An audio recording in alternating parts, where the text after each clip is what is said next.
우리 함께 찬송하겠습니다. 면류관 가지고.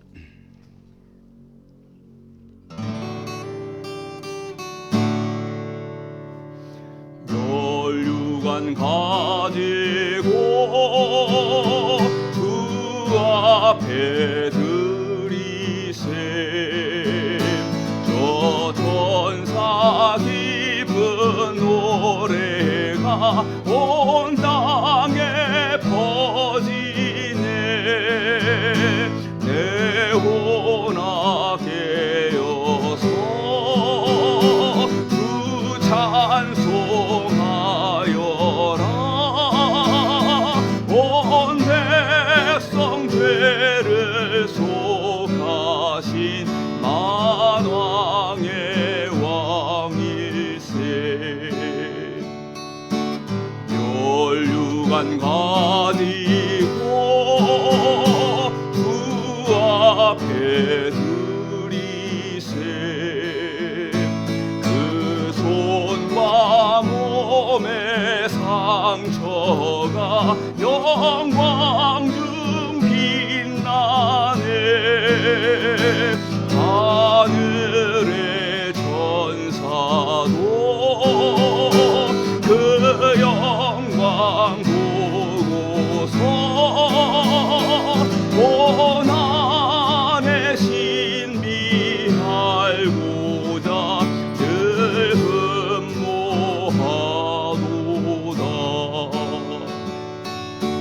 면류관 가지고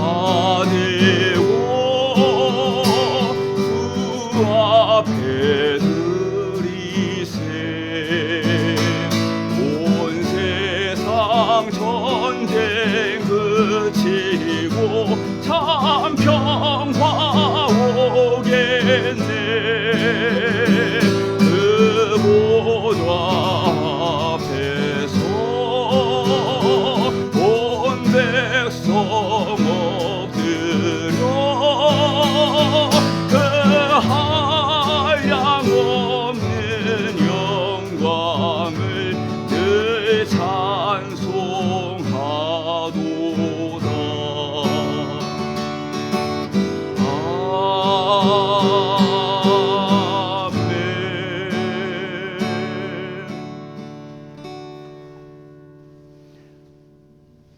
아멘. 다음에는요, 우리가 먼저 그 나라와 의를 구하라 함께 찬송하겠습니다.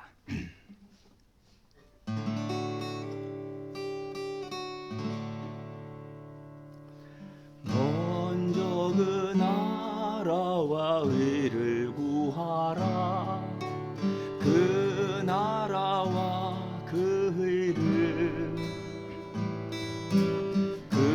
그리하면 이 모든 것을 너희에게 더하시리라.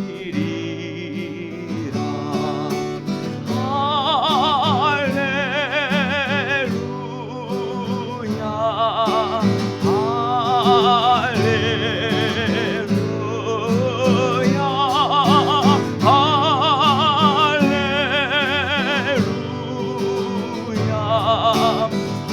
할렐루야 할렐루야.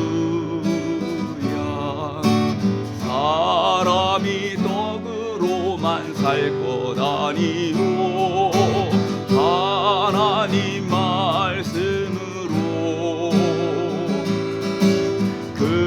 그리하면 이 모든 것을 너희에게 더하시리라. 할렐루야 할렐루야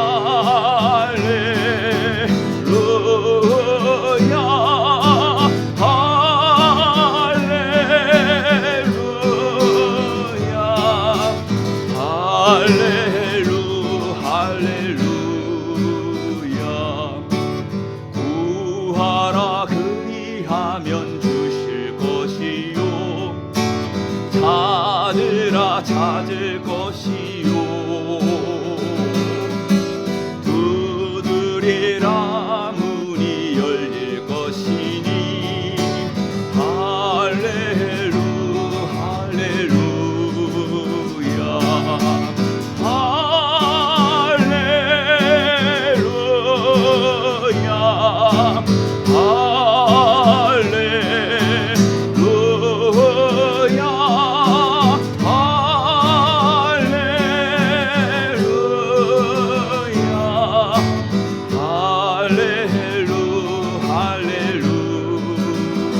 할렐루야.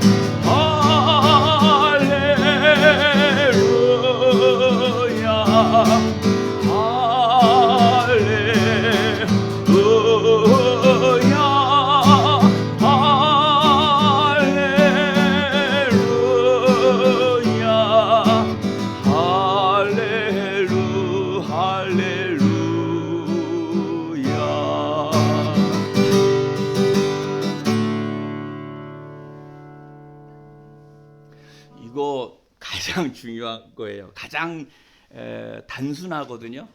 이제 영어로는 심플하다. 그 심플이란 말이 굉장히 중요한 말이 있어요. 단순하면서도요 가장 기초예요. 그러니까 먼저 그 나라와 의를 구하라.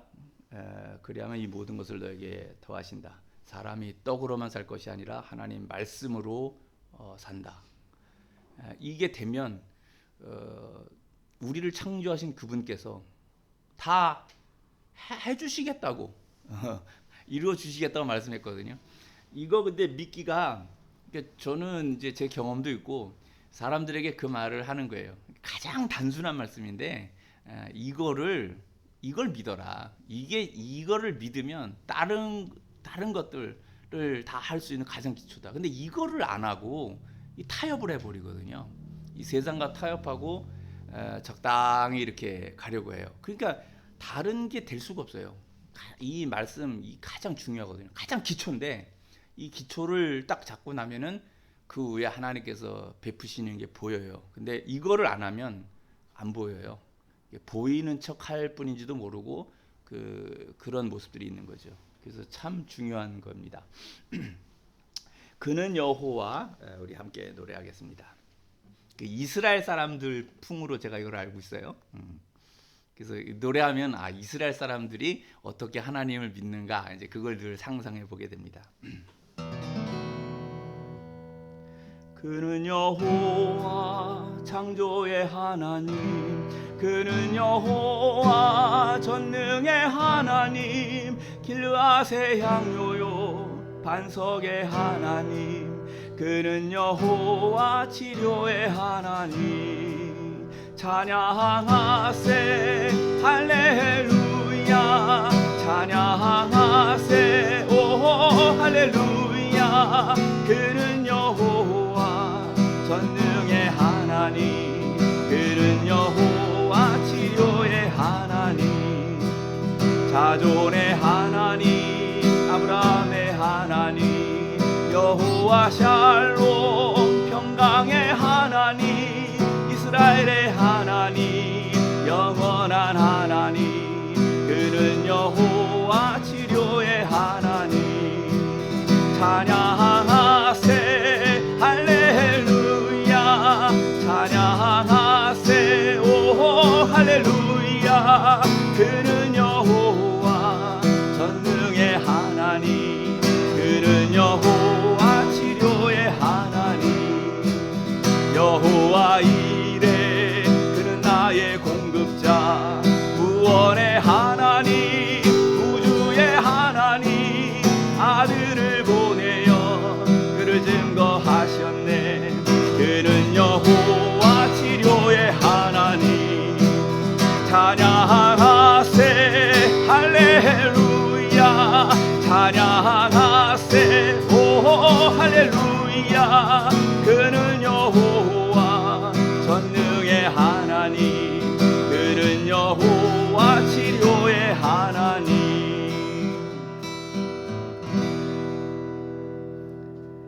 아멘. 하나님께서 오늘 저희들에게 주시는 말씀은 에베소 성경 1장 3절에서 6절의 말씀이 되겠습니다.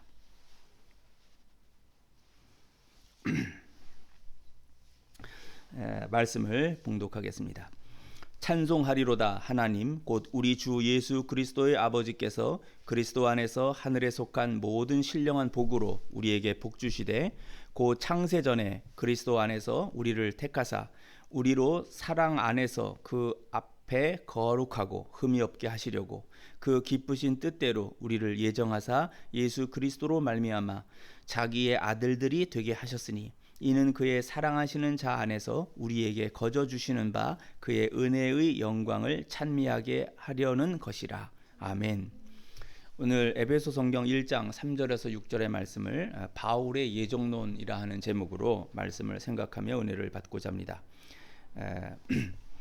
예정론을 말한다는 건 쉽지 않은 설교이며 듣기에도 집중하여 들어야 된다는 것을 말을 하는 것입니다. 그리고 오늘의 설교는 어떤 감성적인 것보다는 이제 논리 인식과 또는 이제 지성에 사실은 호소를 하는 것인데, 그런데 저는 그렇게는 생각지 않습니다. 일반적으로 그렇게 여기는데요.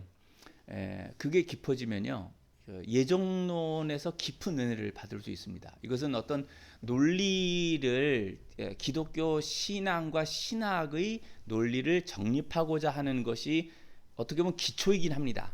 그렇게 세워져요. 그런데 이것이 정말 세워지고 나면은, 예정론이 정말로 믿고 받아들여지게 되면 그 속에서 깊은 신앙의 그것이 나옵니다.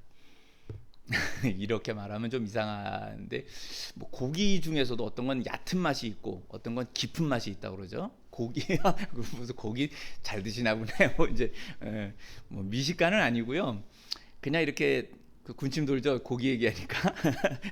그런데 이제 어떤 고기들은 먹으면 이렇게 그런 말씀들을 하시잖아요. 얕은 맛이 있고 깊은 맛이 있다 그러는데, 신앙에서 예정론을 정말로 알게 되면 이건 이제 비유가 맞는지 모르지만 깊은 맛이라고 볼 수 있는 거예요. 그래서 논리 정도가 아니라 이게 정말 음미하면 음미할수록 하나님께서 어떻게 이 세상을 주관하시고 한 것을 이제 정말 깨닫게 알게 돼요. 그러면 그 안에서 이건 어떤 뭐 신학이나 그런 정도가 아니라 정말 신앙의 깊은 세계로 이렇게 그걸 알게 하고 체험케 되고 그 안에서 살게 하는 거예요. 그래서 이제 제가 최근에 이 이제 예정론에 관한 것에 우리 이제 보통 사람 말하는 거 꽂혔어요. 그래서 이거를 잘 정립을 하고, 또 이쯤에 보면은 많은 교회들이나 기독교인들이 예정론을 잘 안 믿어요. 그러니까 사람의 생각이 중심이고 사람의 의지가 중심인 그런 그 신앙과 신학의 체계들이 많은 것 같아요. 근데 종교 개혁을 로마 가톨릭 교회의 많은 문제들을 보고 심지어 그걸 적그리스도라고까지 하거든요. 지금의 천주교는 성경에서 말씀하는 하나님의 뜻대로 하는 교회의 제도가 아니라는 거예요. 이제 교황이나 추기경이나 주교나 신부 이런 그 교회의 지도자들이 이 정말 로마 가톨릭이 만든 것이 그 예수의 몸된 교회를 정말 형성한 거냐, 이 점에서 너무나 많이 타락했고, 행위의 타락만이 아니라 하나님의 말씀을 적용하는 그 교리, 이론에 있어서도 엄청난 문제들을 갖고 있다는 거예요. 그래서 성경을 다시 보니 이게 로마 가톨릭이 잘못됐다. 그 시작이 뭐냐면 인간의 구원은 인간이 스스로 하는 게 아니라는 거예요. 그러니까 마틴 루터가 그 독일에서 종교 개혁을 할 때 비텐베르크 성당에다가 95개조의 반박문을 쓸 때 그 내용이 뭐냐면 구원은 예수님으로만 된다는 거예요. 그러니까 인간이 뭘 선하게 해서 인간이 뭘 해가지고 구원되는 게 아니라 그것은 하나님께 달려 있다라는 것을 이제 표명해요. 그러면서 종교 개혁이 일어나요. 그러면서 처음에는 로마 가톨릭에게 이제 이런 의문이 있습니다라는 거였는데, 루터도 쭉 가다 보니까 이거는 아니다. 정말 이 로마 가톨릭은 이건 적그리스도적인 거다. 오히려 사탄이 로마 천주교를 이용하여서 사람들로 하여금 완전한 구원의 진리에 이르지 못하도록 만든다는 거죠. 그래서 뭐가 있냐면 성경에는 이제 표현되어 있지 않은 연옥이라는 것을 만들어서 뭐 예수님을 믿는데 그 선한 행동이 제대로 안 된 사람은 이제 그 천국과 지옥의 중간인 연옥을 교회 지도자들이 만들어 놓고 거기 간다는 거죠. 이건 상당히 합리적으로 보이는 거예요. 그래서 거기서 뭐 1000년이든 2000년이든 이제 그 고통을 받고 훈련한다는 거죠. 그 이제 체벌의 고통을 받고 그 기간이 다 되면 천국으로 올라간다는 거예요. 그럼 이게 무슨 말이냐면 이 땅에서 완전히 구원이 안 돼도 연옥에 가서 그 다시 구원의 기회가 있다 이런 식이 되는 거예요. 이 성경에 어디에 그런 게 있느냔 말이에요. 그러니까 그런 걸 저 로마 천주교의 성직자들이 자기들이 그걸 결의하여 만들어 놓고 니들이 죽으면 이렇게 된다. 그러니까 이제 로마 가톨릭 신자들은 뭐냐면 자기의 행위에 있어서 사람이 그 천국에 이를 자기 양심상 내가 난 천국 갈 수 있어 이럴 정도의 선한 것을 하는 사람이 몇 명이나 되겠느냐고요. 우리 개신교로 따지면 저 주기철 목사님이나 손영원 목사님처럼, 손영원 목사님은 어떤 분이에요? 그 공산당 그 자기 아들의 그 학교 애들이 자기 두 아들을 죽였어요. 공산주의에 물들어가지고. 근데 그 자기 두 아들을 죽인 걔를 양자로 삼았다니까요. 이 사랑도 이런 사랑이 어디 있어요? 그 집에서 그 여동생이 그냥 울면서 아버지에게 그랬대요. 아버지 용서해 주시는 거 다 좋아요. 응? 그런데 어떻게 양자를 삼아서 우린 같이 사냐고요. 내 친오빠 둘을 죽인 그 사람하고 어떻게 같은 한 집에 사냐고요. 아버지께서 용서하시고 다 좋은데 그렇게만은 제발 하지 말아주세요. 그렇게까지 했다는 거예요.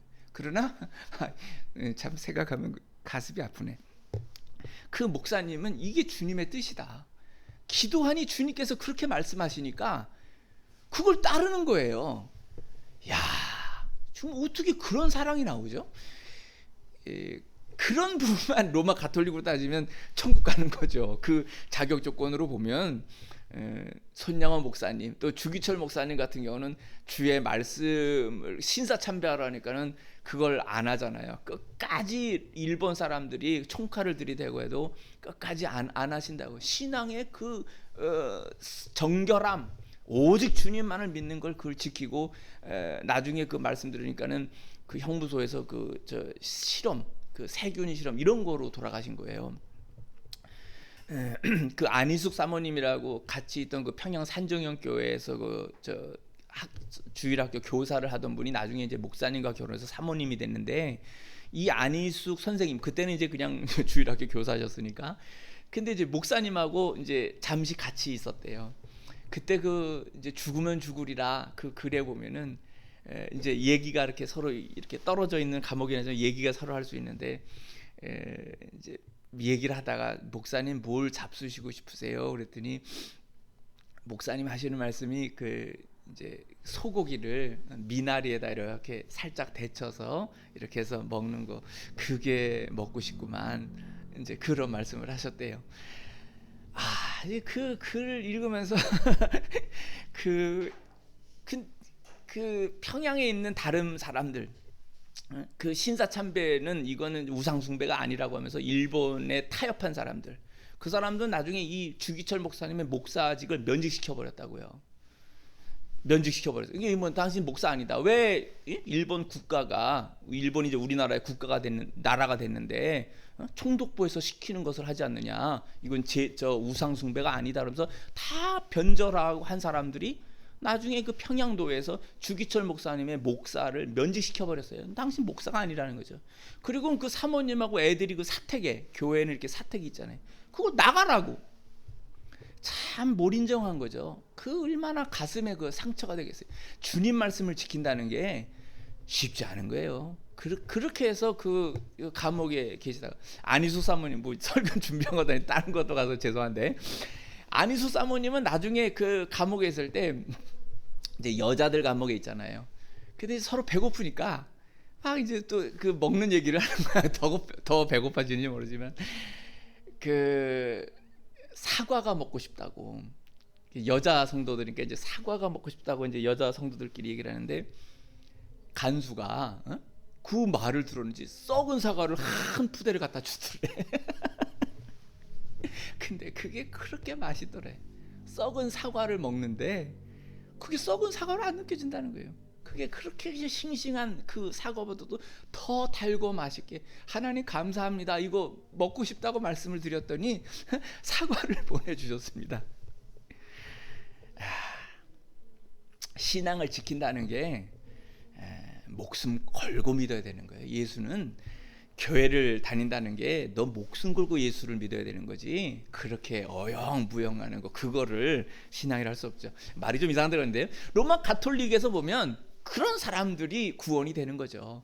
그런데 이제 개신교는 뭘 얘기를 하는 거냐면 그런 분만이 구원된다는 건 아니에요. 그러면 그렇게 적당히 하면 되는 거 아니에요? 그게 아니고 주께서 주시는 믿음의 분량이 있어요. 근데 예수를 믿으면 자라나긴 해야 되는 거예요. 근데 그게 인위적으로 내가 구원에 이를 만한 것을 자라난다, 그게 아니고 우리들 마음에 주께서, 성령님께서 우리에게 주시는 것이 있어요. 그것대로 자라나긴 하는 거거든요.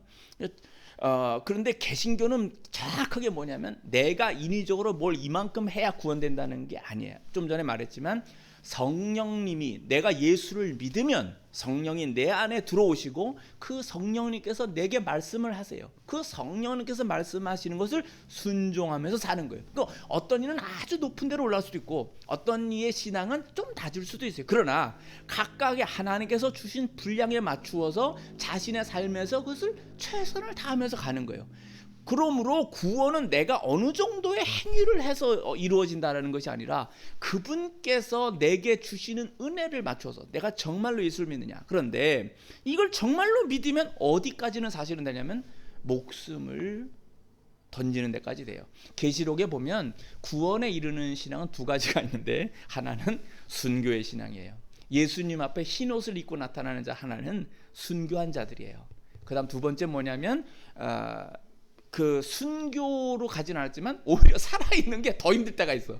순교는 차라리 빨리 죽지, 엄청난 고통 속에 죽긴 하지만 그럴 수도 있고 총 한 방에 죽을 수도 있겠지. 그런데 살아있는 자는 순교자만큼 힘들게 살면서 그 생명을 다할 때까지 주님을 따라가는 게 있어요. 그러니까 예수님의 12 사도들 가운데서 다 순교하잖아요. 그런데 순교하지 않고 제 명을, 그러니까 삶을 다 살고 가신 분이 있어요. 그 요한이에요. 요한은 그 오래 사는 동안에 얼마나 사실 더 힘들었냐고요. 끝까지 변절하지 않고 주님을 따라가는 자들, 그 두 부류가 흰 옷을 입어요. 그러니까 구원은 그러한 자들에 관한 것이라고 말씀을 하고 있어요. 그래서 너희 개신교는, 로마 가톨릭은 너희 개신교는 적당히 타협해서 니들 그런다고 열심을 안 하는 거, 그게 무슨 신앙이냐, 그런 게 아니고 예수를 믿으면 주께서 주시는 분량이 성령에 의해서 우리 속에서 일어난다는 말이에요. 그래서 그러한 것에 능히 나아가도록 하는 신앙으로 자라나게 한다는 거죠. 이 정도가 돼야만 천국에 가고, 이거 안 되면 예수를 믿는 니들을 대다수는 연옥에 가는 거야. 아예 예수도 안 믿으면 지옥에 가는 거야. 이런 식으로 그 로마 교회의 신부들이, 그 교회 성당의 지도자라고 하는 사람들이 인위적으로 만든 이런 것들, 이런 거는 다 성경이 말씀하지 않는 잘못된 것이라는 거죠. 그리고 루터를 얘기하다 하는데, 이제 그 다음에 나온 게 이제 이 칼뱅이에요. 칼뱅이 이제 그 예정론을 말하게 되는데, 하나님께서 이건 영원에서부터 우리를 구원하시는 것을 하나님의 영원에서부터 이루시는 것이다. 그러니까 내가 뭘 해서 내가 예수를, 저도 이제 어렸을 때 보면 제가 난 이제 예수를 믿어야지 이렇게 이제 결심을 했거든요. 그리고 이제 교회를 나갔는데 그때는 제가 결심해서 간 줄 알았다고요. 내가 결심한 거야. 나의 의지로 내가 결심을 한 거야 이랬는데, 오랜 수십 년이 지나서 지금 보면 그게 아니고 주님이 그렇게 인도하신 것을 느끼는 거예요. 내가 무슨 내 특별한 나의 의지가 있어서, 객관적으로 보면 좀 의지가 있는 사람이긴 해요. 제가 뭘 하면 그냥 끝까지 그거 물고 늘어져서 하려는 기질이 있는 사람이긴 한데, 근데 그 의지가 나를 구원시키는 게 아니에요. 주께서 나로 하여금 교회를 가게 하는 상황들을 만드셔서 피눈물을 쏟게 하고 죽고 싶을 만큼 힘들게 하시면서 주님을, 전능자를 찾게 만든 거야. 그분을 내가 항복하고 받아들이게 되는 거였어요. 그러면서 주님 살려주세요 하게 되는 거죠. 그 믿게 되니까 주님이 믿게 하심으로 믿는 거예요. 그걸 나중에 깨닫는 거죠. 근데 이게 잘 이해가 안 되는 사람들은 교회를 다녀도 뭐냐면 내가 믿는 거라고 생각을 해요. 내가 믿는 거다. 내 의지로 내가 결정을 한 거지. 근데 나중에 가만 보면 그게 내가 믿은 게 아니고 주님이 나를 믿게 하셨다는 것을 알게 되는 거예요. 그래서 예정론이라고 하는 것은 이와 같이 하나님이 주동이 되시고 내가 수동이 된다는 것. 그러니까 하나님이 주동이 되시고 내가 피동이 된다는 것에, 기독교 신앙은요, 불교는 자기가 하는 거예요. 자기가 해탈한다고 그러고 자기가 출가하죠. 집을 나가요. 출가를 바꿔 말하면 가출인데 가출과 출가는 아주 다르죠. 가출은 잘못된 거지. 근데 출가는 큰 뜻을 품고 이제 불교에서는 집을 나서서 자기의 그 해탈에 이르기 위하여 이제 간다는 건데, 우리 불교는 그렇게 자기가 하는 자기의 의지로 해탈의 경지에 이르기 위한 시도를 하는 거지만 기독교는 전혀 달라요. 그러니까 주께서 예정하신 대로 그가 주동이시고 그가 주관하시는 거고, 우리는 사실 피동이라는 것을 깊이 깨달을 때, 이걸 깨달으면 뭐가 되냐면 내가 하는 게 아니라는 걸 알게 되는 거예요. 그러면 겸손해질 수밖에 없어요. 내가 나의 구원을 이루는 것도 아니고 겸손해지는 거죠. 근데 바울의 이런 말은 있잖아요. 그 구원을 이루려고 내가 붙잡힌 바 된 것을 내가 잡으려고 쫓아간다라고 해서 의지를 강요하지만, 그 앞에 무슨 말이냐면 이미 이루었지만, 주께서 나를 그렇게 하셨지만 내가 그렇게 되지 않은 것으로 알고 오히려 삶의 태도는 성실하게 간다라는 걸 말하는 거지, 이게 구원이 안 됐다라는 걸 말을 하는 게 아니에요. 정말 예수를 믿고 알게 되면 그분이 나를 구원하는 거예요. 내가 구원에 이르려고 내가 구원을 내가 획득하는 취득하는 게 아니고 그가 나를 구원하셨다는 거예요. 그런데 삶의 태도는 뭐냐면 긴장감을 늦추지 않게 해요. 바울 자신이 그렇게 말을 한 거예요. 나는 내가 구원됐다고 그래서 그것을 하는 것이 아니라 오히려 나 자신을 긴장하여서 하나님 앞에서 성실하고 온전하게 겸손하게 가기 위해서 내가 이러한 태도를, 신앙의 태도를 취한다라고 말을 하는 것이지, 이걸 이루지 못하였기 때문에 내가 그걸 이루려고 쫓아간다, 그런 식으로 표현하는 게 절대 아니라는 거예요. 그걸 아주 중요하게 빌립보서에서 말씀하는 걸 봐야 됩니다. 이제 읽을게요. 앞에 서론이 너무 길었어. 자, 기독교와 세계와 예정론. 기독교인이 된다는 것을 하나의 측면에서 보면 예정론자가 된다는 것이기도 합니다. 왜냐하면 기독교인이란 하나님을 믿는 겁니다. 하나님을 어떻게 믿는가? 그분은 창조주이심을 믿는 것입니다. 하나님이 세상을 창조하셨고 나를 창조하셨습니다. 이것은 다 연관되어 있어요. 즉 하나님, 세상, 그리고 나는 연결되어 있는 겁니다. 그런데 하나님을 믿지 않는 사람들은 하나님을 빼버리고 세상과 나만 생각해요. 그러니까 세상과 내가 어떻게 있게 되었는가를 물으면 아는 것이 없으니까 우연히 있게 되었고, 그 우연히 있게 된 것은 또한 진화, 진보한다는 목적을 갖고 있다고 말합니다.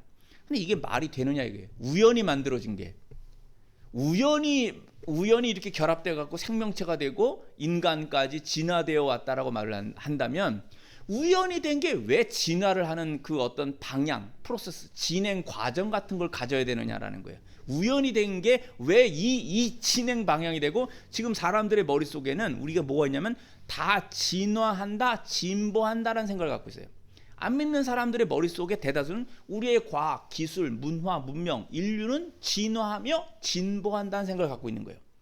이게 왜 그래야 되느냐 말이에요. 우연히 만들어졌다면 우연히 왜 목적의식을 갖고 한 방향으로 치달아가야 되는 생각이 되죠. 360도 완전히 다른 우연이라는 건 우연으로 가야 되잖아요. 우연이 된 거라면 모든 방향을 향해서 퇴보도 되고 뭐도 되고 다 우연이라는 게 돼야 되는데, 이게 왜 진화, 진보라는 하나의 방향으로서의 목적의식을 갖느냐? 말이 안 되는 소리라고요. 이 논리로 따져보면.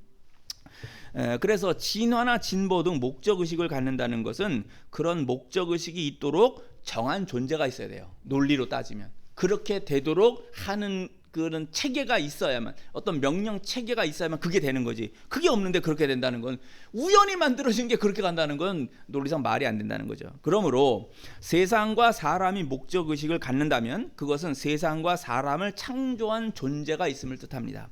기독교에서는 이것을 하나님의 영광이라고 표현해요. 우리가 어떤 목적, 세상 사람들은 그걸 진화와 진보라고 하지만 우리는 이 말을 기독교적 표현으로 하면 하나님의 영광을 위하여 일하고 활동하고 생각하고 공부한다는 거예요. 모든 인간의 의식작용이나 행동하는 것은 하나님의 영광을 위하여 한다는 건데, 그것이 주님께서 정한 방향, 발전해 나가라. 그게 창세기에서 이 세상을 만들어 놓고 에덴 동산에 우리를 두시면서 그것을 경작하고 관리하라. 그리고 세상에 내가 만든 모든 피조물들을 너희는 다스리고 정복하고 다 관할하라, 통제하라, 이러한 명령을 주셨단 말이에요. 그러니까 그것에 따라서 우리는 가기 때문에 하나님께서 주신 목적 의식을 따라서 이렇게 진행되어 가는 거죠. 이 성경이 말씀하는 것을 그대로 하는 건데, 이 사람들은 하나님을 빼버리고 우연히 만들어졌다 그러면서도 목적 방향이 있다는 거야. 진화와 진보라는 이런 게 있다니까, 그 말 자체가 안 되는 소리를 니들은 하고 있다, 이렇게 할 수밖에 없는 거죠. 우리는 우리의 진보나 진화, 더 나아가는 하나의 방향, 디렉션을 향해서 가는 그것은 하나님의 영광을 위하여라는 기독교의 표현과 이 세상이 나아가는 방향은 사실은 같은 것일 수 있는 거예요. 좋은 방향에서 나아갈 때. 자, 두 번째, 기독교인과 예정론에 관한 거예요. 기독교인들 가운데서도 아주 받아들이기 어려운 것이 있는데, 그것이 곧 예정론입니다. 그러니까 예정론은 원래 신을 인정하지 않는 사람들에게는 의미가 없어요. 신을 인정하지 않기 때문에 뭐 신이 예정을 했든 안 했든 아무 상관없는 거지. 그러니까 안 믿는 사람하고는 말할 필요가 없어요. 걔네들은 어차피 안 믿으니까. 안 믿는데 뭐 하나님이 예정했다 안 했다, 걔들이 자꾸 따져오는데 따질 거 없죠. 니들은 하나님 자신도 안 믿는데, 하나님이란 존재를 안 믿는데 하나님이 예정했다 안 했다를 왜 니들이 따져? 니들은 니들끼리 놀아 거기서. 이것은 이제 하나님을 믿는 사람들 속에서 하나님이 예정했다는 것이 맞느냐 아니냐, 이제 이런 것을 기독교 내에서 논의하게 된다라는 거죠. 예정론은 하나님을 믿는 사람들 가운데 하나님과 인간과 세상의 관계가 어떤 것인가 하는 것을 논할 때의 의미가 있어요. 즉, 하나님을 믿지 않는 사람들은 세상이 우연히 구성된 것이고 그 우연한 구성 가운데 진화 혹은 진보라는 목적의식을 갖고 산다는 거죠. 왜 진화하고 진보해야 하는가에 대해서는 하나님을 믿지 않는 사람들에게서는 사실 답을 발견할 수 없습니다. 그러므로 예정론을 논하는 것은 하나님을 믿는 사람들 가운데 논의할 문제이죠. 영역을, 범위를 정확하게 정해야만 합니다. 이 얘기를 하는 것을 어떤 기독교인들은 본문에서 바울이 기록한 창세전에 하나님이 그리스도 안에서 구원받을 자들을 택하셨다는 것이 정말 이해하기 어렵다고들 얘기합니다. 그리고 심지어 받아들일 수 없다고 합니다. 여기서 문제는 성경이 말씀하고 있는 것을 받아들이지 못하겠다고 하는 것도 사실은 문제예요. 이와 같은 이해의 어려움이 나타나는 것은 기독교인들이 자꾸 생각을 사람의 논리와 땅을 중심으로 하기 때문입니다. 그러니까 그 뭔가를 생각하고 이해하고 하나님 말씀을 연구하고 받아들일 때 그 생각의 기본, 기초가 어디서부터 출발하냐면 하나님 말씀에서 출발하는 게 아니라 자기의 생각, 사람의 생각, 그리고 땅에서 출발합니다. 근데 예정론은 하나님으로부터 출발하는 거예요. 하나님이 예정했다고 말해요. 사람이 말한 게 아니잖아요. 하나님이 예정했다고 말씀하시고 그것은 땅에서 이루어진 게 아니라 하늘에서 이루어져서 땅에 적용이 되는 거예요. 그러니까 예정론을 말하는 그 출발점 자체가 하나님이고 하늘이에요. 근데 이것을 땅에서 사람의 생각으로, 사람과 땅이라고 하는 범위 내에서 출발해서 예정론을 이해하려고 하면 안 된다는 거죠. 왜 안 되냐면 이건 이미 하늘에서 하나님으로부터 시작한 것인데 거기서 출발을 해야 이해가 되지, 땅과 사람으로부터 출발하면 예정론은 이해가 안 된다는 거예요.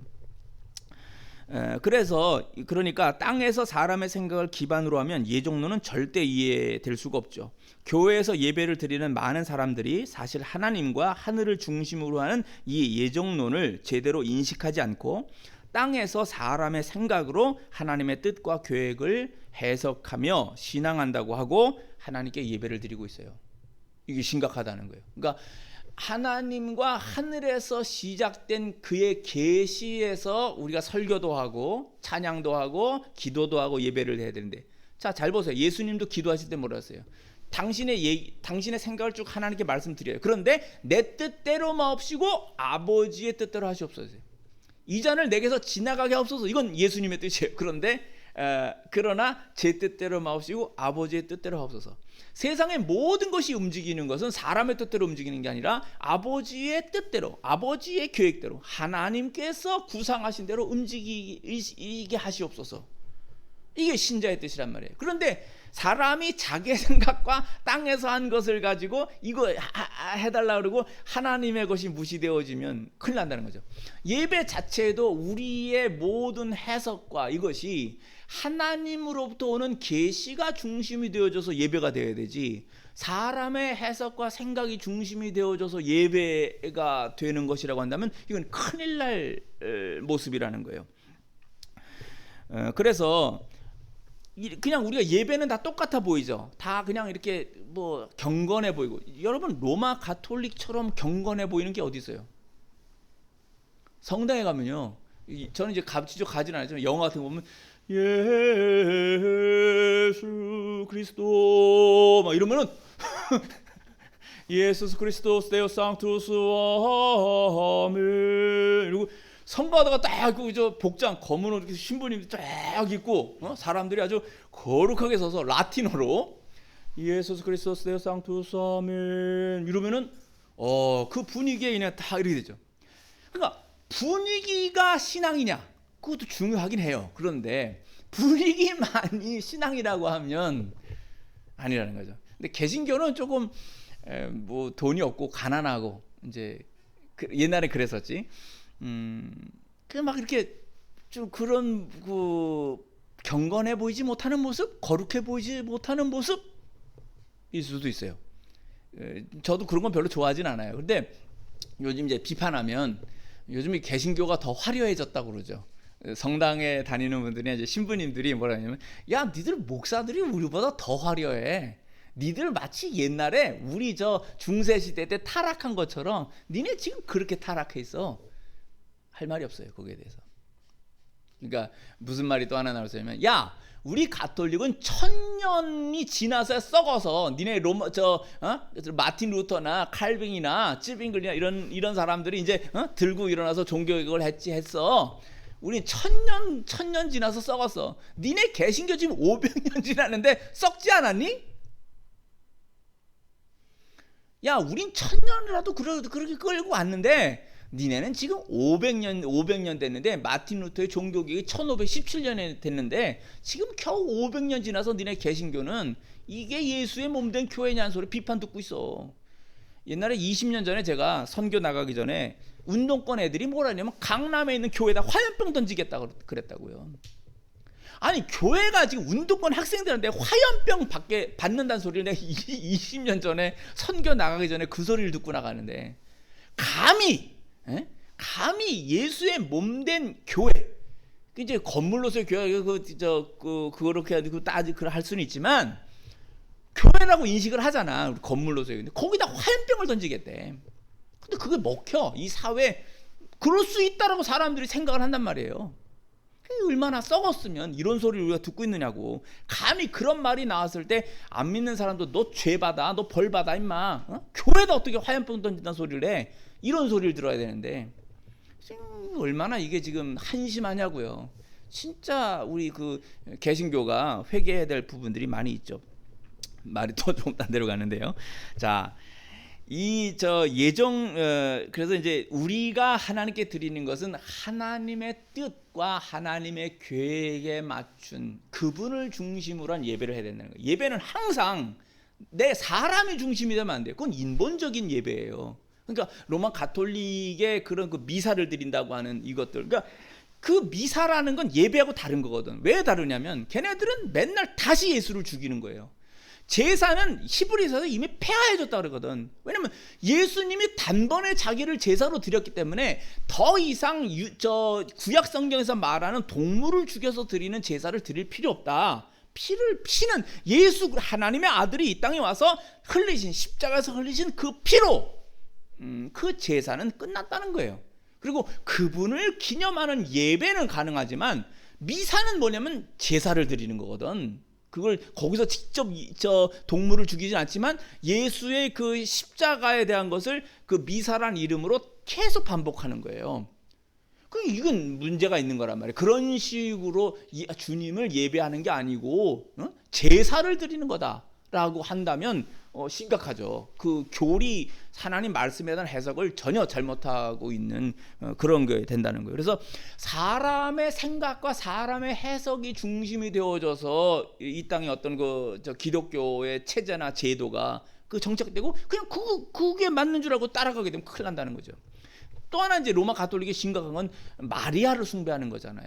예수님을 낳으신 어머니는 마리아는 복되신 분이긴 해요. 그런데 그분을 숭배하고 마리아에게 기도하면 그 어머니 마리아가 예수에게 이렇게 얘기하면 엄마 말 잘 듣는 예수님 마마보인가? 그렇게 만들어 놓는 거 아니에요? 그래서 마리아가 얘기를 하면 예수님이 다 들어준다는 거죠. 그러니까 예수님께 직접 하는 것보다 저 위에 어머니 마리아에게 해서 이렇게 찌르는 거지, 아들을. 마리아가 아들 예수를 찌르면 그거 다 엄마가 부탁하는데 안 들어주겠어, 아들이? 이런 식의 개념, 이 인간적인 생각들이 거기 들어가고 점차 그러다 보니까 마리아를 갖다가 죄가 없이 무죄했던 사람이라고 만들어버리는 거예요. 그럼 마리아가 승천했다고 만들어버리고, 아니 성경에도 없는 소리를 지들이 막 만들어놓고 그걸 믿으래. 근거가 없어. 성직자들이 만들어온 자기들이 교리를 만들어놓고 그게 진리라는 거예요. 그거 어떻게 믿냐고 그거를. 그러니까 이렇게 가짜에다가 사기에다가 별 것들을 다 하고 이제 교리의 그런 심각한 문제도 있고, 교황들이 막 여러 여자들이 있고 막 썩은 거, 이거 지금 목사들도 그런 부분들이 있으니까 그런 행위의 잘못된 것들은 피장파장이다 할 정도로 할 말이 없어. 부끄러워요. 그러나 교리에 있어서 이거는 잘못된 거라는 거죠. 다시 말씀드리지만 예정론을 우리가 정말 받아들이는 것은 하나님의 뜻과 말씀, 그분을 중심으로 한 신중심의 예배를 항상 생각해야 되는 거예요. 그것이 없이 인간이 만든 인위적인 교리에 중심을 두고 그냥 거룩한 분위기, 로마 가톨릭에서 하는 그런 분위기가 예배 하나님께 드리는 그러한 것이라고 착각해서는 안 된다는 거죠. 저는 그동안 저의 두 아들들과 예정론에 관해서 많은 말을 나누었어요. 사실은 저 자신도 이전에는 예정론자가 아니었었어요. 저의 생각으로서는 예정론이 도저히 이해가 안 되었죠. 그래서 저는 6년 동안 만나는 목사와 선교사와 교수들에게 예정론에 대해서 물어봤어요. 그러나 어떤 사람도 제게 예정론에 대해서 이해할 수 있도록, 제가 예정론을 받아들일 수 있도록 그렇게 답해주는 사람이 없었어요. 그리고 지금 예정론을 믿게 된 저 자신도 제가 믿는 예정론을 다른 사람에게 설명해 주려고 하니까 사람들이 제가 하는 말을 받아들일 수 없다고 그래요. 네가 하는 말 그거 제대로 잘 이해 못하겠다, 받아들이기 어렵다. 이 현상은 마치 이전에 제가 예정론을 믿는 기독교 지도자들이 저의 질문에 대해서 답하려고 할 때 어떻게 사람의 말로는 설명이 되지 않는 그 답답함을 저 자신도 이 즈음에는 느끼고 있습니다. 참고로 말하자면 저의 그 작은 아들은 하나님께 대한 체험이 있어요.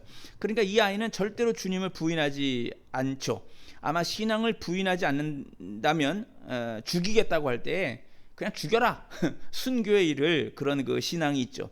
즉 하나님이 정말 계심을 믿기 때문에 순교를 각오하게 됩니다. 그거 진리니까. 하나님이 있는 게 그거 절대로 부인될 수가 없거든. 그러니까 너 예수를 끝까지 믿는다면 죽여버리겠어. 그러면 차라리 그냥 내 육체의 생명을 가져가시오. 이렇게 이제 하게 된다는 거죠. 저 역시도 마찬가지입니다. 저의 그 큰아들도 사실 이제 그 기적이 있는데 이 큰아들은 아직 그러한 기적에 대한 것을 완전히 받아들이는 것 같지는 않아요.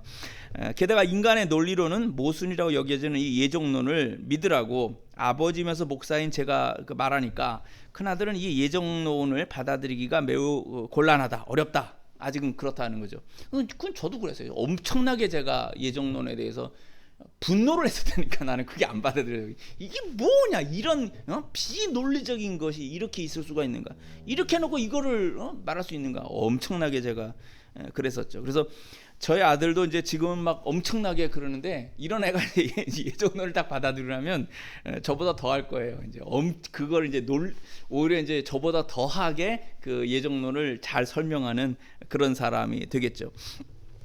제가 예정론을 받아들인 동기에 대해서 말씀드리겠습니다. 이것이 아주 중요해요. 그러니까 이제 저 사람이 조용선 목사라는 사람이 어떻게 해서 예정론을 받아들이고 예정론자가 되었는가. 그리고 이제 여러분들도 예정론을 믿으시는 분들은 그 여러 가지가 있을 거예요. 저는 이것들을 다 모아서 그 하나의 제가 이제 논문을 그 방면을 쓸까 하는 게 있어요. 4가지의 그 이제 논문 제목을 이제 갖고 있는데 다 가치가 있을 거라고 여겨져요. 그런데 하여튼 그 중에 큰 것 중에 하나가 이제 이 부분이 있어요. 자, 예정론이요. 이제 시간과 동작의 언어라는 것에서 여기서 좀 졸지 말아야 돼요. 이제 정확하게 이걸 들어야 돼요. 제가 예정론을 받아들인 것은 사실 히브리어가 동작의 언어라는 것을 깨달으면서부터예요. 이것을 여러분이 이해하기 위해서는 제가 하는 말을 잘 들어야 됩니다. 이제 약간 딱딱해지는데 그러나 잘 들으면 재밌어요. 이 세상의 언어는 시간의 언어예요. 이것은 어법에서 시제라고 하는데 영어로는 텐스라고 그래요. 이 말은 우리의 언어가 과거, 현재, 미래라는 그 시간을 이렇게 나누는 것을 따라서 그 우리가 쓰는 말, 어법이 정해진다는 거죠. 예를 들어서 가인이 아벨을 내일 죽일 것이다 라고 한다면 이 문장은 맞아요. 왜냐하면 내일은 아직 이루어진 게 아니기 때문에 죽일 것이다 라고 이렇게 예상되어지는 것, 또 혹은 가인의 의지, 앞으로 그렇게 할 거다 라고 하는 말들은 다 미래 시제로서 맞는 말이 됩니다. 그런데 히브리어는 동작의 언어예요. 우리가 지금 보통 쓰는 말들은 영어든 뭐 일본어든 뭐 한국어든 다 시간의 언어예요. 그러니까 과거, 현재, 미래라고 하는 것을 맞춰서 그 말을 써요. 그런데 히브리어는 독특한 게 뭐냐면 동작의 언어예요. 동작 중심의 언어라는 거예요. 세상의 다른 언어들이 다 시간 중심의 언어인데 이 히브리어는 희한하게 동작 중심의 언어예요. 그래서 이걸 영어로는 에스펙트라고 그래요. 그리고 이제 한자로는 시상이라고 그래요. 아까 시간의 언어는 시제인데 시간의 그 체제 속에 시간에서 구조되어진 것이고 시상 언어라는 건 시간의 양태, 시간에 대한 그 동작 그 상을 중심으로 한 거라서 이걸 에스펙트라고 그래요. 그 어떤 면들을 보는 거예요. 그래서 동작의 언어는 시간의 과거, 현재, 미래가 중요한 것이 아니라 동작 중심의 언어라는 거죠. 그래서 이 동작이 완성됐느냐 안 됐느냐만 중요하게 여겨요. 그러니까 동작이 완성되었으면 완료되었다. 그리고 동작이 아직 완료가 안 됐으면 미완료라고 그래요. 미자가 아닌 미자니까 아직 완료가 안 됐다. 그러니까 가인이 내일 아벨을 죽였다라는 말이 가인이 아벨을 내일 죽였다가 되면 여기 내일의 말을 빼버리고 가인이 아벨을 죽였다. 그러면 완성된 거죠. 가인이 아벨을 내일이란 말만 시간을 빼버리세요. 생각에서. 그리고 가인이 아벨을 죽였다. 말이 돼야 안 돼요? 되죠. 죽였다는 건 동작이 완성됐어요. 동작이 끝났다고. 죽였다고. 죽였어. 돌로 쳐서 뭐 해서 죽였어. 동생을 아벨을 죽였어. 그럼 죽인 거로 끝났으면 동작이 완성됐구나. 그럼 그거로 문장이 오케이예요. 거기에 내일이든 모레든 1년이든 1년 후에 가인이 아벨을 1년 후에 내년에 죽였다. 그래도 오케이예요. 죽였다라는 것이 완료되었으면, 완성되었으면 그거 말이 된다니까요. 근데 우리들이 지금 시간의 언어를 쓰는 사람들은 저게 뭔 뚱딴지 같은 소리냐는 거지. 아니 가인이 아벨을 내년에 죽였어? 내년은 아직 오지 않았는데 그게 됐는지 아닌지 어떻게 알아? 이런 생각을 하는 건 시간 중심의 생각을 하기 때문에 그래요. 자, 이게 뭘 말하냐면 언어가 결국 사상을 만든다는 거예요. 언어가 문화와 문명과 우리들의 이런 것을 다 만들어낸다는 거예요.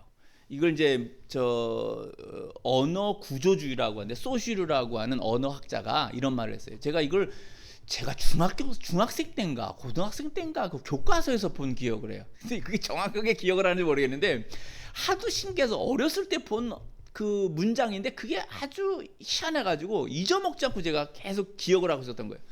그게 뭐냐면 그 언어가 그 사상을 전하기 위하여서 언어를 쓰는 게 아니고 우리는 그렇게 생각해요. 보통 내 생각을 전달하기 위해서 우리가 언어를 도구로 쓴다고 생각하는 거잖아요.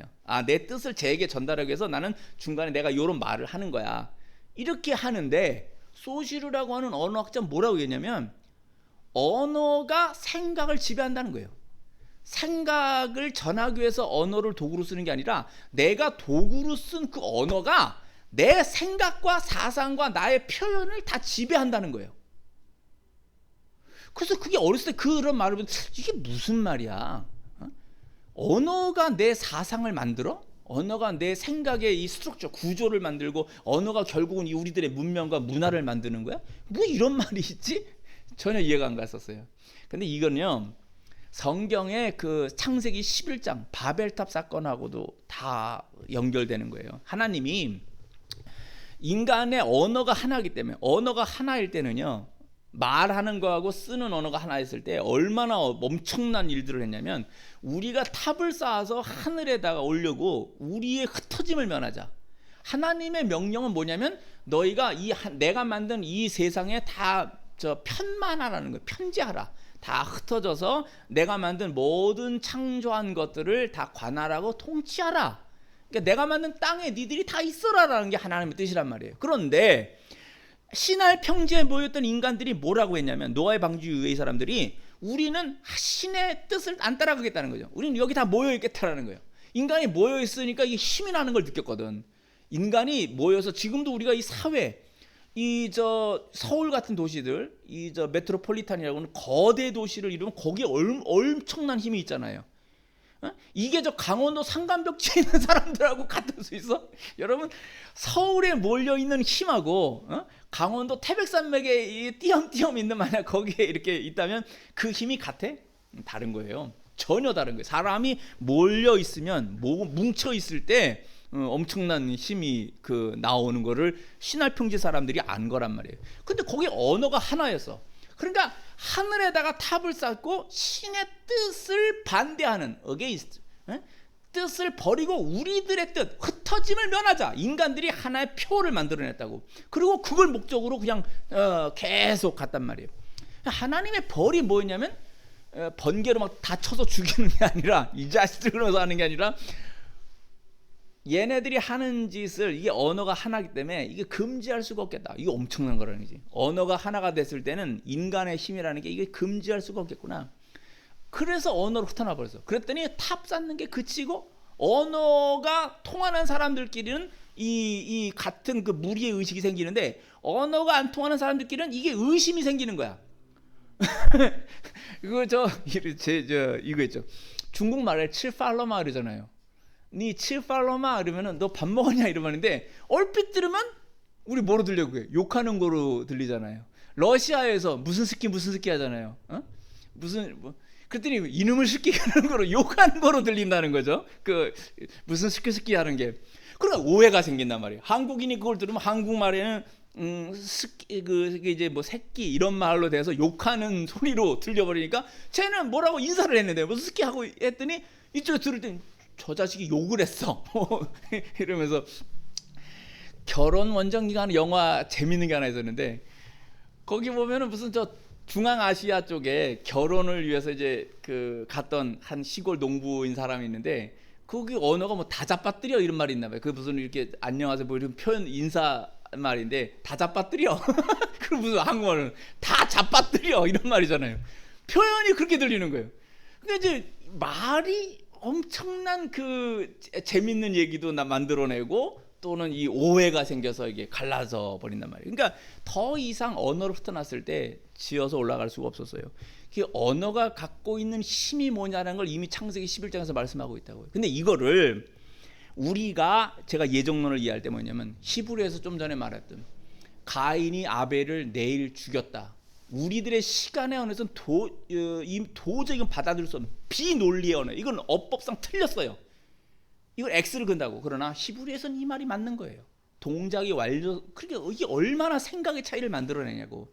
동작 중심의 언어를 하는 사람들은 그러면 가인이 아벨을 내일 죽였다라는 말이 맞다면 이 말은 가인이 죽이는 것은 우리가 무슨 가인의 의지만이 아니라 어떤 다른 요소가 들어갈 수 있다라는 것이 여기 열려 있단 말이에요. 히브리어에는. 그러니까 하나님이 개입해 들어올 수 있는 그 여지가 논리의 여지가 히브리어에는 열려 있어요. 그런데 시간의 언어를 쓰는 사람들한테는 신이 개입해 들어오는 것을 우리가 막고 있다는 거예요. 그러니까 이 시간의 언어를 쓰는 게 얼마나 인간 스스로의 논리를 만들어낸 거거든요.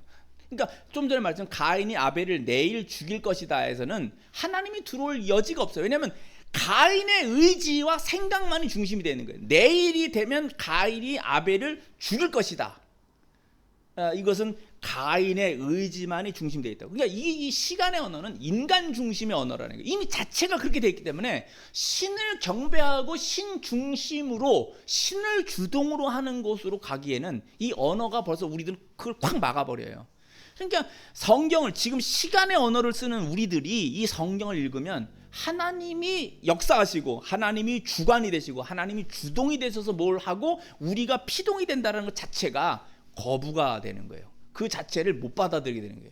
그럼 우리 인간의 의지는 뭐냐? 신의 의지가 작동되어 버리고 나면 우리 인간의 의지는 뭐냐라는 게 나오는 거예요. 그런데 히브리에서는 그게 아니에요.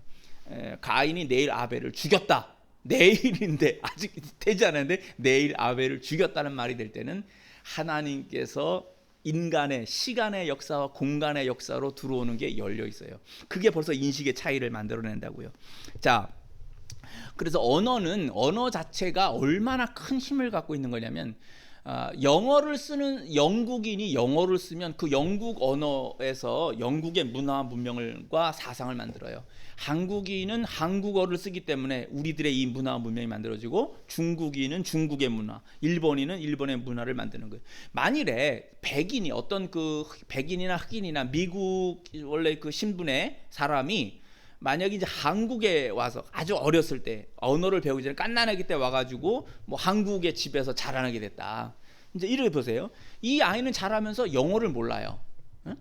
그런데 얘가 이제 양부모님을 통해서 한국어만 배웠잖아요. 그럼 한국어가 모국어가 돼요. 그러면 얘가 백인이든 흑인이든 아무 상관없이 뭐냐면 자라나면서 얘는 무슨 문화 구조가 돼요? 한국인이에요. 요즘 제가 미스트롯인가? 거기 보니까 마리아라는 여자가 있는데, 걔는 한국어를 하는데, 노래를 하는데, 그 한국 여자 가수가 부르는 것보다 더 잘 부르는 것 같아. 한국어에 완전히 이제 해갖고, 우리나라 대학에 와서 한국, 노래가 좋아서 와가지고, 한국 문화가 좋아서 와서 배우고, 이제 트로트에 이제 해서 나왔는데, 기가 막힌 거예요. 그렇게 그걸 해내요. 그러니까 완전히 이런 그 언어가 어려서부터 백인이든 흑인 이 사람들만 한국에 와서 이 한국 언어로만 자라났다고 한다면은 얘의 머리 구조는 미국이나 뭐 영국이나 이런 서양의 그 의식 구조를 안 가져요. 그대로 한국인의 그것을 갖는다면 그러면 걔는 뭐라고 말해야 돼? 걔는 한국인이에요. 그러니까 혈통이나 어떤 뭐 피부색이나 뭐 이런 것들이 민족 단위를 만드는 게 아니라 언어가 사실은 단위를 공동체를 형성하는 데 가장 중요한 거예요. 그게 언어예요. 혈통보다 더 사실은 중요한 게 같은 말을 쓰느냐, 같은 말에서 나오는 공통적인 그 생각의 교류를 하면서 만들어지는 문화 체계를 가지고 있느냐, 이게 아주 중요하다는 거예요. 그래서 하나님께서도 그 신화평지에서 쟤네들을 흩어놓는 것에 인간들의 그 반역적인 모습들을 흩어놓을 때 가장 중요한 것이 뭐 어떤 천둥 번개 이런 거로 치시는 게 아니었고 아예 그냥 언어를 흩어놓는 것으로서 그들의 일을 더 이상 경영하지 못하도록 막으셨던 거죠. 자, 히브리어에 관한 또 아주 재밌는 걸 하나 말씀드리겠어요. 이걸 제가 에릭 프롬의 그 소유냐 존재냐라는 책을 읽다가 발견한 건데요. 거기 보면 에릭 프롬이 그런 말을 해요. 히브리어에는요, 영어에서 have라고 하는 거, 소유했다라는 말이 없대요. 나는 그걸 갖고 있어. 나는 낙타와 양과 염소와 낙타 500마리, 양 1000마리, 염소 500마리 이렇게 갖고 있어. 난 부자야. 이럴 땐 I have로 해야 되잖아요. I have 1000 camels. 나는 1000마리의 낙타를 갖고 있어. 이런 have를 써야 되는데 have에 해당하는 동사가 없대요. 소유 동사가 없대요. 그러면 어떻게 그걸 표현해요? 내가 낙타 1000마리 갖고 있는 걸 어떻게 표현해요? 그때 뭐냐면 내가 여기 있고 내가 여기 있는데 내 옆에 낙타 1000마리가 있어. B로 설명하네요. B. 존재해. 내 옆에 얘가 있어. 이해하시겠어요? 우리는 보통 낙타 1000마리 갖고 있어 이렇게 말을 해야 되는데, 히브리어에는 갖고 있다는 말이 없고 내 옆에 낙타 1000마리가 있어. 내 옆에 있어. 걔가 있어. 자, 이게 어떠한 have라는 말을 히브리어는 없고 소유한다라는 말이 없고 왜 히브리어는 그렇게 돼 있나? 이게 참 재밌는 거예요. 이거를요 철학적으로 해석해 보면 놀라운 게 나오는데, 너는 흙이니 흙으로 돌아갈지니라. 죄를 짓고 너는 흙이니 흙으로 돌아갈지니라 했을 때, 한줌 우리 하나님이 원래 우리 흙으로 만들으셨고 우리가 흙으로 돌아갈 때 거기 저 재산 가지고 가는 사람들 봤나요? 물론 진시황이나 이런 사람 죽을 때 옆에다가 뭐 병마용이 뭐 자기가 죽어서도 뭘 하겠다고 별거 다 만들어 놓고 그냥 여산 능 엄청나게 만들어 놓고, 이집트의 저 왕들 파라오들 보면 엄청난 피라미드를 만들고 거기다 부장품 엄청 갖다 막 넣고 그러고 죽었죠. 그렇다고 해서 그것이 그 사람들 거 됐나요? 나중에 도굴꾼들이 다 갖고 가. 그거 파가지고 다 가져가고 누구보다도 더 못한 거지가 돼버려. 왕들의 무덤이 발견되지 않았다면 뭐 지금도 그럴지 모르지만 다 털렸어 그냥. 왕들의 무덤들이. 자, 소유한다라는 것은 하나님께서는 히브리 사람들에게 네가 그걸 갖고 있는 게 아니야. 그 낙타 1000마리가 네 옆에 있어. 그럼 이 사람들이 이 있다라는 말로 하면 이거 언젠가 사라질 수도 있다라는 생각을 하는 거예요. 그러니까 이걸 사용한다라는 개념만 갖게 되는 거지. 사용하는구나. 내 삶이 닿을 때까지 이걸 내가 사용하는 거지 내가 갖고 있는 게 아니야 라는 생각을 하죠. 그러니까 돈에 관한, 재산에 관해서 조금 더 그 히브리어로 보면은 이 아주 영어로는 플렉스하다. 이게 좀 넓혀진 생각, 좀 자유로운 생각을 할 수가 있는 거예요. 그러니까 히브리 사람들, 이스라엘 사람들이 중세 시대 때 뭐 섹스피어나 이런 데서 보면은 그 베니스의 상인에서도 그 샤일록이라는 사람 아주 탐욕에 물든 그 사람으로 이렇게 나오지만, 그 오해하는 게 하나 있어요. 이것도 나중에 한번 설교를 한번 하긴 해야 돼. 중세 때 왜 그 유대 사람들이 그렇게 하냐? 그건 유럽 사람들이 아주 뭐 먹고 살기 어렵게 만드니까 고리대금업을 할 수밖에 없었고, 그 여러 가지가 하여튼 그 있어요. 나중에 다시 한번 얘기할 때 있는데, 일반적으로 유대인들이 일반적인 걸 말합니다. 일반적으로 갖고 있는 것은 돈에 대한 사용, 돈을 모으는 것과 돈을 사용할 줄 알아요. 이건 난 기독교인들이 아주 배워야 된다고 생각하는 거예요. 지금 우리는 예수님의 말씀에 있어서 가난한 자에 대한 생각이 너무 이렇게 금기되는, 부자가 되는 것을 금기하는 타부 형태로 우리나라의 지금 문화가, 기독교 문화가 만들어져 있거든요. 근데 그게 아니에요. 그건 유대교에서 생각하는, 유대교인들이 생각하는 물질을 사용할 줄 아는 것을 사실은 기독교인들도 이거 인식하고 배워야 되고 변화돼야 돼요. 그 부분에 있어서는. 그래서 일반적인 그 유대교인들에게 있어서는 돈을 13살, 그걸 바르 미츠바라고 하는데, 이스라엘 사람들에서 자기 자손이 자식이 13살이 될 때는 이제 그 성인식을, 그때부터 성인이야. 13살 때 성인의식의 기준이 뭐냐면 히브리어로 모세오경을 읽을 줄 알아야 돼. 그러니까 13살 되기까지 정통 그 히브리인들은 자기 자식에게 뭘 가르치냐면, 미국에 살아서 영어를 하든 프랑스를 하든 뭘 하든 히브리 사람들, 네가 야훼 하나님을 믿느냐 그러면은 너는 13살 되기까지 히브리어를 익혀서 히브리어로 모세오경을 읽을 줄 알아야 돼. 그러니까 그걸 예식해서 성경을 딱 펴놓고 모세오경을 펴놓고 읽어요. 내가 하는 거는 브레시트 바라 엘로힘 하샤마임 바하레츠라는 창세기 1장 1절밖에 못 외워. 그런데 그걸 읽는 거야. 그 뜻을 아는 거예요. 그러면 이제 그건 넌 어른이 되다. 무슨 말이냐면, 네가 히브리어로 하나님 말씀을 직접 읽는다는 것은 네가 이제 부모를 떠나서 너 스스로 하나님 말씀과의 직접적 관계가 됐다는 거예요. 그러니까 그동안은 부모가 너를 책임지고 너에게 이 히브리어로 하나님 말씀을 전하는 보호자 역할을 하면서 이걸 했지만, 13살이 된 너는 이제 이것을 네가 네 스스로 읽을 줄 안다. 그러니까 하나님과 너의 관계가 직접적으로 이제 됐다는 거예요. 부모가 빠지고 하나님과 너가 직접적으로 관계가 돼서 네가 성경을 읽을 줄 안다는 건, 이제 네 성경을 읽고 깨닫고 주님의 은혜에 충만하여 너의 삶을 살아가라는 게 되는 거예요. 그걸 바르 미츠바가 되는 거예요. 우리는 뭐 20살이 돼야 되는데 벌써 7년이 빠르니까 얼마나 이게 히브리 애들이 이스라엘 애들이 빨리빨리 움직이는. 그래서 저도 우리나라도 13살로 바꿔야 돼. 13살로 바꿔줘서 하고, 또 하나는 뭐냐면, 얘들이 13살에 그 바로 미츠바 성인식을 할 때 부모님하고 친척들이 얘한테 돈을 줘. 이거 너 이제 어른 됐다 축하한다 하면서 이제 돈 봉투를 줘. 돈 봉투를 주는데 이 돈 봉투가 적은 게 아니야. 그래서 얼마까지 모아지냐면 제가 인터넷에서 보니까 6천만 원까지 모아줘. 보통. 그러니까 이거 친척들이 와서 할 때 이게 단위가 뭐 100만 원, 뭐 200만 원 이런 식 단위지. 좀 잘 사는 부자는 한 500만 원을 줄 수도 있어. 부모님도 뭐 돈을 이제 얼마를 주고. 그러면 이게 사실은 애가 그때 한 6천만 원 정도가 모아지면 이거를 가지고 이제 애한테 이제 뭐 주식이라든지 여러 가지 사주는 거야. 그걸 이제 사가지고 이 재산이 늘려나는 걸 그때 해줘. 그러니까 13살이 되면 보통 그 이스라엘 애들이 6천만 원의 부자니까 그걸 모아서 이렇게 해놓고 얘가 이제 점차 뭐 공부도 더 하고 할 때 이 돈은 점점 불어나요. 그리고 이제 자산을 사용할 줄 아는 아이가 될 때 자기가 이 재산을 어떻게 증식하고 하는 게 될 때 이미 그걸 다 배우는 거예요. 경제를 부모와 친척을 통해서 다 배우고 이 아이가 하나의 그 독립된 아이가 되어 나갈 수 있도록 경제적 자립을 만들어줘요. 그럼 그걸 하면서 이 정신에 한 사람의 남편이 되거나 아내가 되거나 이러한 것이 청소년기를 자라면서 책임을 진다라는 것, 이게 함께 자라난단 말이에요. 그렇게 해서 가정을 이루고 분리 독립해 나가는 거예요. 야, 이게 진짜 멋있다. 우리 예종론하다 딴 데로 가는데 소유냐 존재냐 때문에 했어요. 근데 그렇게 해서 하는데 이걸 탐욕에 빠지지 않는다. 일반적인 히브리인들 말하는 거예요.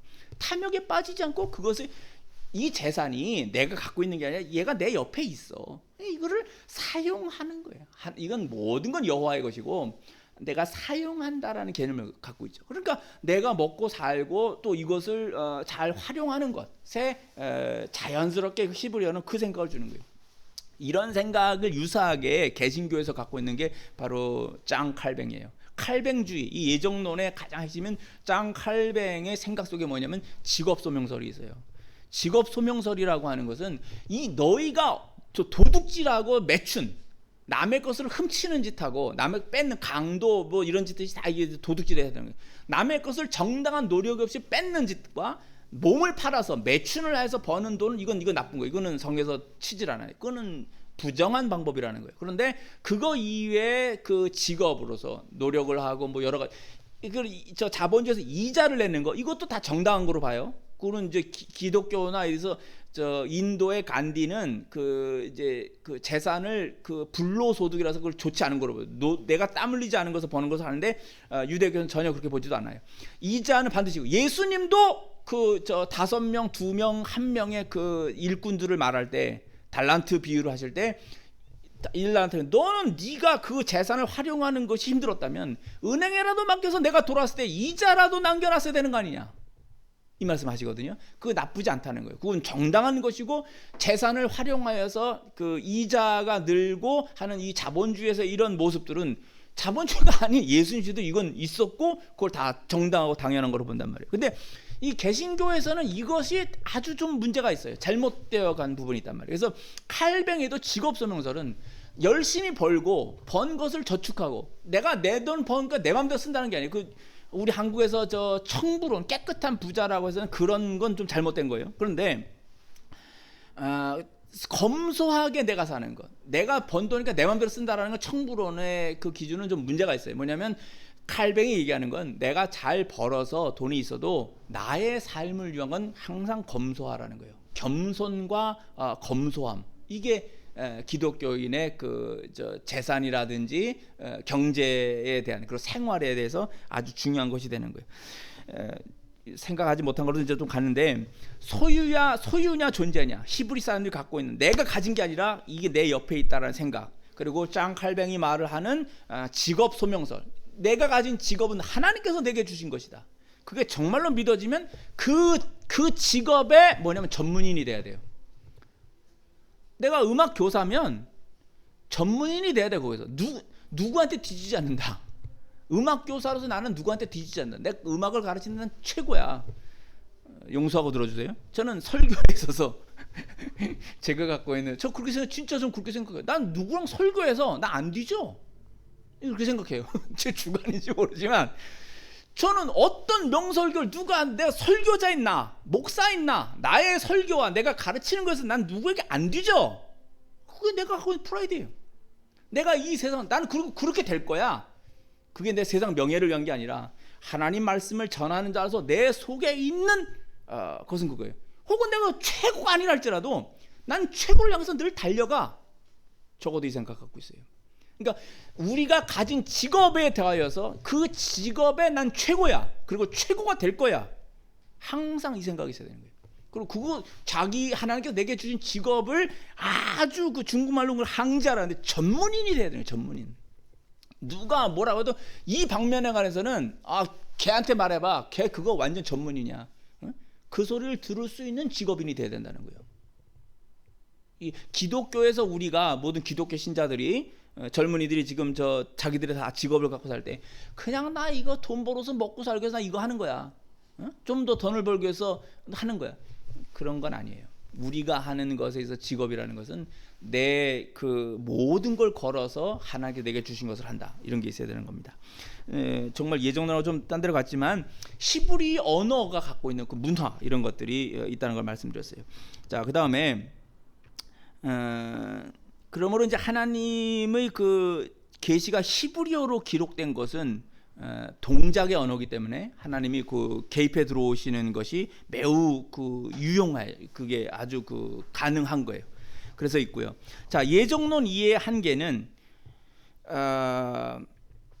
그 제가 말씀을 드렸지만 이거는 하나님에게서 나오는 말씀이에요. 하나님으로부터 시작돼요. 그러니까 인간의 해석에서 이게 참 어렵다는 거예요. 받아들이기가 굉장히 어려운 그런 것들이 있어요. 읽을게. 그냥 좀 더 예정론의 세계를 열어갑시다. 제가 하는 일은 제 마음에 깨달아진 하나님의 은혜의 예정론을 다른 사람보다는 조금 더 설명할 줄 아는 특성을 갖고 있는 것 같아서 이 일을 하는 겁니다. 사실 예정론을 인간의 언어로 다 풀어낸다는 것은 불가능합니다. 왜냐하면 예정론은 하나님께서 영혼의 차원에서 이루시는 것이기 때문입니다. 그런 것을 앞서 말한 것처럼 이 땅에서 시간과 공간의 제약 아래 있는 인간이 무한으로 보이는 우주보다 더 넓고 높고 깊은 하나님의 마음과 계획이신 예정론을 인식하고 이해케 한다는 것이 사실 불가능하기 때문입니다. 그러나 미리 말한 것처럼 저는 그것을 가능한 한 인간이 이해할 수 있도록 최선을 다해 가깝게 이해케 하는 어떤 특성과 또 그것을 사명으로 받았다고 생각하기 때문에 그렇게 하려고 합니다. 그리고 예정론을 이해하고 받아들이게 되면 그것은 곧 성경이 말씀하는 참된 신앙의 완성을 향하여 나아가는 가장 중요한 인식이 되기 때문입니다. 선언하여 말하건대 예정론을 이해하지 못하면 사실 기독교인의 신앙은 인위적인 것이 되기 쉽습니다. 그러니까 사람이 형성하는 신앙이 되는 거지 하나님께서 의도하는 신앙을 형성하기는 어렵다는 겁니다. 즉 구원을 위하여 인간이 마치 무엇인가를 해야 한다는 생각이 매우 강렬하게 작동합니다. 이것이 좋아 보이지만 사실은 주님의 전능하심과 주권에 중심을 둔 것이 아니라 인간이 구원을 위해서 무엇인가를 성취하거나 일정한 기준에 이르러야 한다는 가상적인 강박관념이 작동하기 쉽습니다. 반대로 말하면 예정론자들이 오해된 그 인식을 하는 것 중에 하나는 혹은 예정론자를 바라보면서 바깥에 있는 제3자 입장에서 있는 기독교인들이 오해하는 것은 예정론이 마치 모든 것이 정해진 것이라고 하면서 어떤 일들에 대해 열심히 하지 않는다는 그런 그 생각을 한다는 겁니다. 그래서 이제 어저께 제 아들과 이제 그 대화를 하면서 요건 얘기를 해줘야 되겠다라는 게 있는데 예정론과 운명론은 다른가 같은가라는 거예요. 요거하고 이제 설교를 마칠게요. 예정론은 운명론처럼 보인다 이렇게 이제 제 아들이 얘기를 했는데 그래서 저는 예정론은 운명론이 아니라고 했어요. 그 예를 다음과 같이 들었습니다. 어떤 마을에 7년 동안 기근이 들었다고 합시다. 그러면 어떤 사람들은 이 마을은 재앙을 받았고 떠나야 한다고 생각합니다. 또 어떤 사람들은 하나님의 징벌이라고 생각하고 그대로 재난을 받으면서 어떤 사람은 굶어 죽고 또 어떤 사람은 간신히 살아남는 하늘의 운에 맡긴다 이거죠. 뭐 어쩌다 이렇게 살아남을 수도 있고 며칠 굶어도 사는 사람 있고 며칠 굶었더니 죽는 사람도 있고 그건 복불복이다. 살아남는 놈은 살아남고 죽을 놈은 죽는다. 이런 식이 운명론이라는 거죠. 그러나 예정론자는 그 재난은 하나님께서 100m 깊이라도 우물을 파라는 뜻이다. 7년 동안 기근을 주신 이유는 100m든 200m든 물줄기 찾아서 계속 파라. 이렇게 생각한다는 거예요. 그래서 이거는 7년 동안 하면서 살 놈은 살고 죽을 놈은 죽는다. 이런 것은 운명론이지만 아니다. 이 고난의 이 의미는 하나님께서 100m든 200m든 땅을 파서 우물을 내라는 거다. 물주기를 찾아내라는 것이다 라고 하고 목숨을 다해서 우물을 파는 자는 예정론자입니다. 그러니까 예정론과 운명론은 전혀 다른 거예요. 예정론의 이와 같은 태도는 분명히 운명론이 아니죠. 예정론은 오히려 강력하고 고난의 환경을 극복하도록 하는 하나님의 말씀을 담고 있는 거예요. 그래서 이건 이제 로렌 베트너라고 하는 사람의 그 칼빈, 옛날엔 칼빈주의라고 하죠. 지금 이제 칼뱅으로 하는데, 칼뱅주의 예정론이라는 책에서 제가 대학생 때 본 책의 내용 중에 한 부분이에요.